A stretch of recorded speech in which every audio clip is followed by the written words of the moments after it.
And I tell people, I'm inclusive of everyone. Come along, you'll see what's capable. You can see who you match up with and pair up with. And one thing that I think that makes a big difference is that I tell people I never leave anyone on the mountain. Welcome to the Spartan Endurance Series on Spartan Up podcast with host Johnny Waite. Hey Spartans, welcome back to another endurance episode of Spartan Up podcast. I'm Johnny Waite, one of the hosts, and we've got Michael Taylor. Michael has built a team based out of the Bronx, New York, and he decided he wanted to introduce other people to it. He started a team called Team Spartan Spades, and we're going to go into an in-depth conversation about why do you start a team, how do you start a team, how does the team benefit you, and how do you create a community around you that's getting better, faster, stronger, longer, all together. This episode of Spartan Up is brought to you by our friends Juliet and Kelly Starrett at the Ready State. Get a free trial and then save 10% for life by using the code SPARTAN10 when you register at thereadystate.com. Hey Spartans, welcome back to another endurance episode of Spartan Up podcast. I'm back with Michael Taylor. Michael is a new friend of mine, lives in the Bronx. He took on the Spartan Sprint, the Super, the Beast, and then he decided he was going to use what he'd learned from endurance to make a difference in his community. He mentioned that the Bronx had one of the lowest health ratings in the United States. That this was not a healthy community, and he wanted to make his difference. Michael, so anyone who hasn't watched that previous episode, I'm going to encourage them to go back, and we won't rehash all of that. Yeah. They can hear about some of your incredible life experiences and how you're using those to help other people. Mm-hmm. I want to talk specifically about something that didn't even come up to the end of that episode, which was your team. You actually have a Spartan team you've created that's based in the Bronx. Yep. I want you to tell me about that, and then we're going to spend some time exploring why you built a team, how you built a team, how people can build a team, the benefits of it. Because this is something that that people have found is that if they can create a community, it leverages the experience for them and everyone else 1,000 times over. So tell me about how Team Spartan Spades came about, who you recruited first, how you named it, everything. Let's go. All right. Well, Team Spartan Spades started in 2012 following my first Spartan Sprint race. It was something that I enjoyed. That was a challenge that I felt I needed to get other people out there with me. So I immediately turned to friends and family trying to recruit, as my mission was to help improve the health of the Bronx and beyond. So I started within my community, talking to some of my childhood friends. People would see me training for the race and they would pique their interest as to what I was training for, because I was taking different approaches with training with tires and running around through the community with it. And it was just a thing that people were like, well, what are you doing? It looks crazy. Just go to the gym. And I would be in the gym doing the same thing. I would bring my tire or certain things in there to help implement the skill and training for the Spartan races to help develop a team. So people start asking, dude, what are you doing? This looks crazy. Mm-hmm. You start sharing with them. And then tell me about you sharing your experience with them. So, let's start with somebody that you don't know well. We talked a bit about your daughter before. I want to come back to that. But Mm-hmm. somebody you don't know well, a coworker who just suddenly notices that you're taking off on these weekends and coming back with a new T-shirt. How's that conversation go with them that gets them excited? Well, what happens, especially with the Spartan T-shirt, people it's been on their radar. When they see the T-shirt, they make that eye contact, or you'll get the occasional Aru. But a complete stranger yeah, who has just been on their peripherals about it, that's their chance to get the questions about, oh, you do one of those crazy races? And I get to explain more to them about what the importance of doing the races are and how it challenges them and how it'll help them grow and what it's done for me. So sure. Usually I let people know that just being here in the Bronx, we have limited park space. One of our largest parks are Crotona Park, Bronx, Crotona Park, Van Cortlandt Park, and Central Park are some of the largest parks in New York City. Yeah. But if you don't live close to these areas, you won't even know that these parks exist. So what I tell people, you can start training, come join me on the weekends or when I'm working out. And I tell people, just show up with what it is that you have currently. I don't care if you partied the night before. I don't care if you was ex-military. You're not in the same condition you once were. My friends and stuff that work in law enforcement, I joke with them. I tell them, you're not chasing people every day. Come join me and let's see what it is that you need to figure out, because that was one thing that I learned, that the woods will bring out some of the inner parts of yourself. Yeah. allows you to think, it allows you to connect with nature. I've always said to people that the longer the race, the better the therapy it is. Yes. The idea that once you get into your head and you get stuck in that thought that, back home, you just change the channel or you text somebody or you do anything to distract you from that uncomfortable thought, suddenly you're with it. You're with it for 6, 7, 8 hours out there on that beast, that ultra beast. And so, yeah, the fact that you're sharing that with people is amazing. There's a great saying. I know Joe says it a lot. I know that he wasn't the first to say it, but it was, that you're the average of the 5 people you spend the most time with, or the 5 people Yeah. you have coffee with. Yeah. And that's something that I've really noticed over the years, that when people get involved with this and then they find people to do it with, and they start spending more time with those people, on the one hand, their life gets better because they're surrounding themselves with more positive, more energetic, more enthusiastic people. One thing that I know people are afraid of is, yeah, but I don't want to leave my friends behind. I don't want to leave my family behind. So talk to me a little bit about, you're out there, you're doing these things. Our last interview, you said that at first your family was a little bit hesitant to even doing it. They didn't see you as that guy. Hmm. But now you're doing it.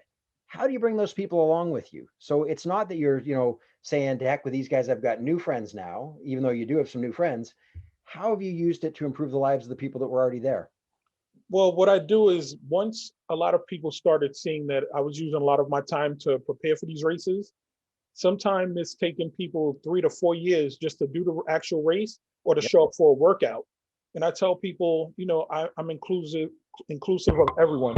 Come along, you'll see what's capable. You can see who you match up with and pair up with. And one thing that I think that makes a big difference is that I tell people I never leave anyone on the mountain. Yep. So if you're not in race condition come race day, as a team lead, I'm going to be the last one sweeping the course to make sure everybody's off safely. Yep. If I've had some of my neighbors here in my building, out of 300 units, I've had maybe about 12 people join me for Spartan races and their children. And some of the people we just didn't get to connect with, but I let them know you could join us for the workout if you're not ready to do the race, because I never push the race on anybody. I just tell them we're going to get you in condition enough to do the race.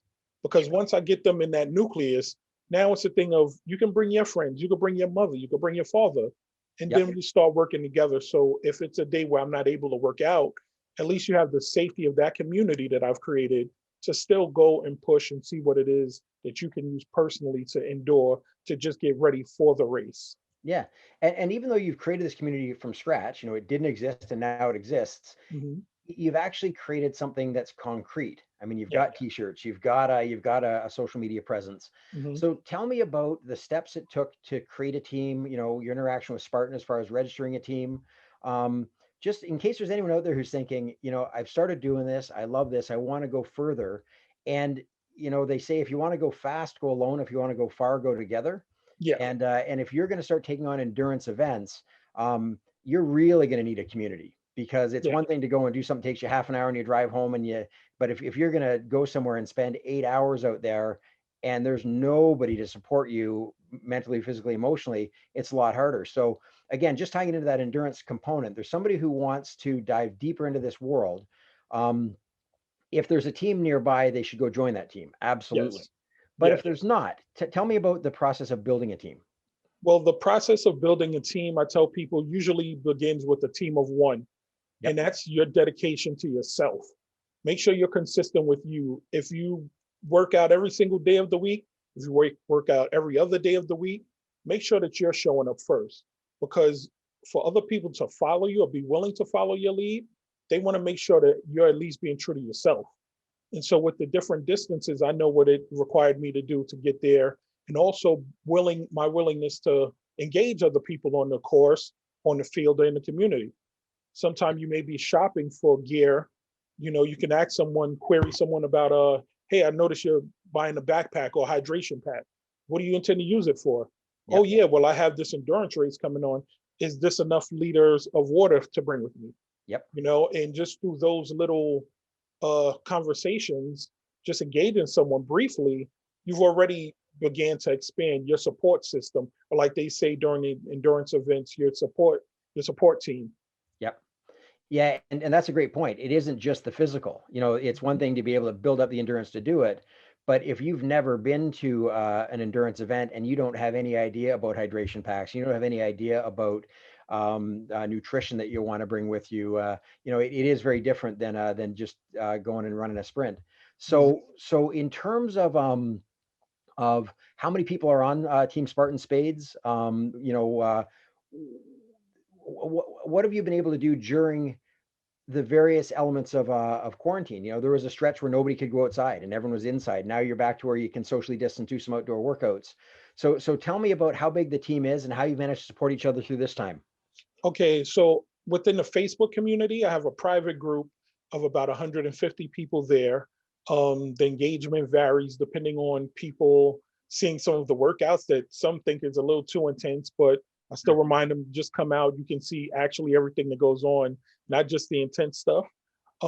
For the physical team that has been able to meet up, we're at about 11 to 12 people every week meeting up. The minimum, since it's cold, a lot of people don't have a great cold intolerance. I favor the cold.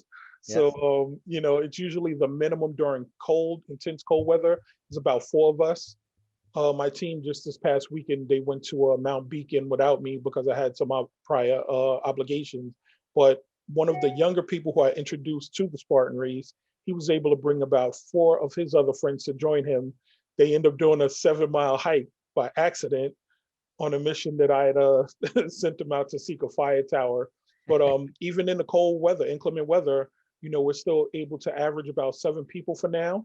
And during race times, the most people I've had during a Spartan sprint race has been, I think it was 21 people. Awesome.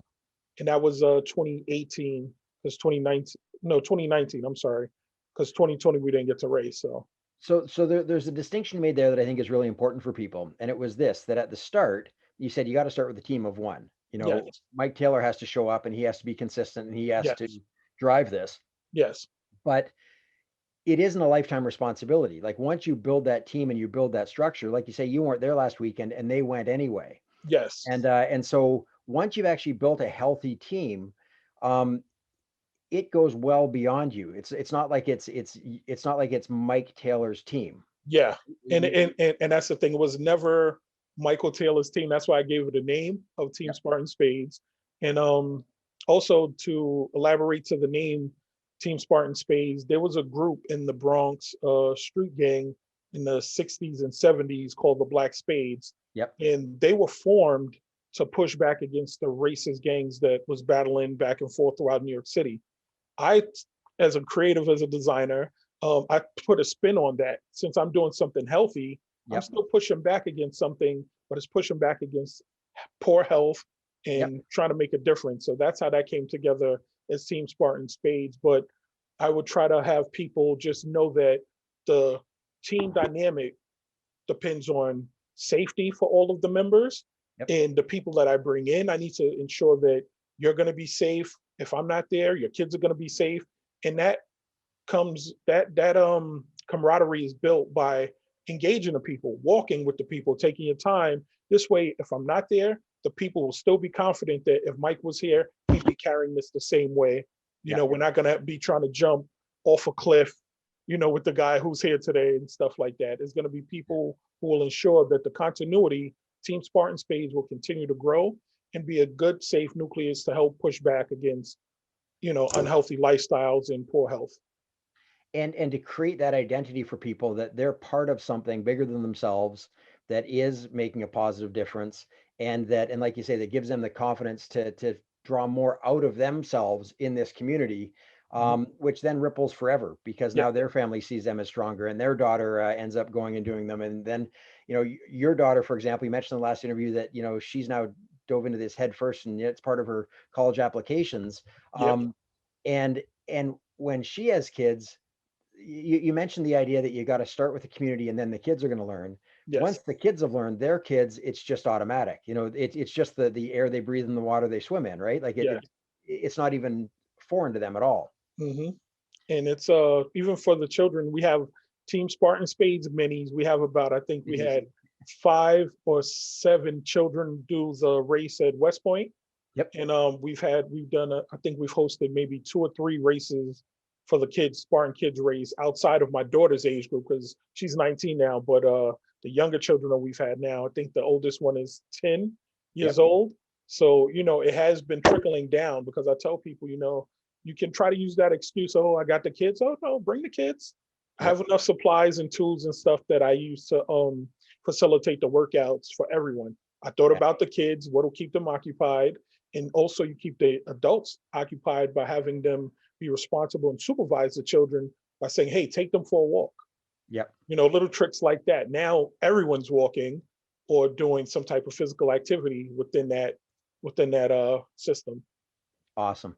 Hey, I want you to give two things. One is if somebody is wanting to join your community. So somebody's watching this, they're in the Bronx, and go, I didn't even know this existed. And somebody told me about Spartan Race. Now I know there's this guy, Michael Taylor, there's the Team Spartan Spades. How do they get involved with you? And then I'm also going to encourage people to email me if they want to connect with you directly, so I can put them in touch with you. Yeah. So that if it's somebody who, they may be the furthest, they may be in Anchorage, Alaska, and Mhm. say, hey, I want to start a Spartan community up here. And if that guy can do it in the Bronx, I can do it here. So I can connect you two. So Yeah, we'll put that information at the end, how they can connect me so I can connect them with you. But if they want to get involved specifically with your team, with Team Spartan Spades, what do they do? they can reach out. They could call me 914-843-3614. They can find me on social media on Instagram at Team Spartan Spades. They can also find us on Facebook as Team Spartan Spades. And yeah, that's it. Hey, good efficiency. We just cut the middleman right out. They have your phone number. They don't need me at all. they can still reach out to you because part of my mission, like I said, is for the Bronx and beyond. Yep. I've been looking to get back into Canada. I've been to Toronto back in about maybe 1989. Yep. So some of the more endurance stuff requires you to travel and get Sure. out there. So, if they're from up there and just looking to grow their nucleus, they can reach out at any time. Cool. Well, speaking of Canada, two things. As soon as the borders open, Mhm. I want to invite you for two things. I want to invite you personally to our trifecta weekend, which will be in I think it's September, October in Collingwood, Ontario. Okay. So you're going to come as my guest to that, Thank and you. and then next winter we'll get out ice fishing. You mentioned ice fishing. I live in Minden, Ontario. It's like one of the ice fishing capitals of the world here. So Yeah. I look forward to spending some time in an ice hut with you when we can do it safely, my man. That works definitely when it's safe. I have went through the ice once. Uh, Talk about enduring. You endure That's being on right. the ice and then exiting the ice kaput. It's like wow. So So definitely when it's safe. when we're in the ice hut, we can tell stories about when I was training for a winter death race years ago. My brother created a whole bunch of cold water immersion where it was like chopping holes, getting in, getting out, and Mhm. yeah, it's nuts. Anyway, my man, thank you so much. I appreciate You're who you welcome. are, who you're being, the difference you're making, and like I said, they say you're an average of the 5 people you spend the most time with. You've got 150 people that you're making them better, and that's making you better, which makes us all better. So thank you so much, Michael. You're welcome, Johnny. Thanks for having me. Thanks for listening to this episode of the Endurance Series on Spartan Up Podcast. Spartan Up is your partner in resilience for mind, body, and spirit. We're here 3 days every week. Tuesdays, you can find Joe DeSena, founder and CEO of Spartan, interviewing biohackers, business leaders, authors, and athletes. Thursdays and Saturdays, catch episodes from our DECA, Endurance, Trail, Combat, and La Ruta series. Do you know someone who needs a little nudge? Maybe they could use some motivation, tactics to be stronger, healthier, happier, more successful. Tell them about our show. And if you're watching on YouTube, leave us a comment. We want to know who's watching and who's listening. Thanks. See you next time. This episode of Spartan Up is brought to you by our friends Juliet and Kelly Starrett at the Ready State. Get a free trial and then save 10% for life by using the code SPARTAN10 when you register at thereadystate.com.